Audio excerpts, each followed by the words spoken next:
Okay, my name's Tom. I work for Aspect Maintenance. I'm a painter and decorator, and I'm going to show you how we would paint a wall that's been papered.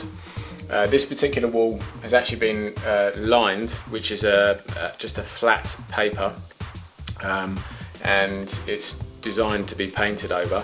So once the wall is lined, you'll find that it needs several coats to overpaint before you can put your top coat on. So this one here would have had a first primer coat, which is just a Dulux acrylic emulsion, and then you would probably need 3 coats to get it to a solid colour, because you'll find that the paper sucks up the paint to start with. Other things to remember: where you've got seams on the wallpaper, you quite often get bubbles, which is where if the paste hasn't taken properly and you've got air behind the paper, it sort of tends to bulge up a bit. What you can do with that is actually get a Stanley knife and cut around, take off the loose paper, and then put an oil-based undercoat on top. Just paint that in and leave it to dry.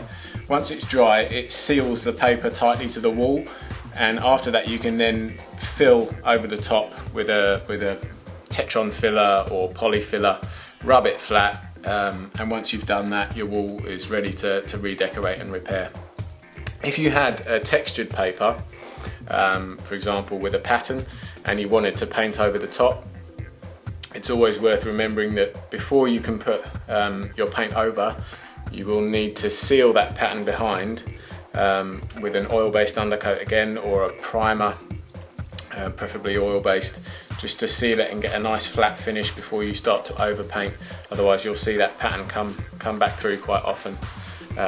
If it's a very textured paper, you will always see the texture come through. The only way to get rid of that is to strip the paper, reline the walls, or if the walls are in good condition, you can paint directly onto the plaster, just a bit of filling, something like that.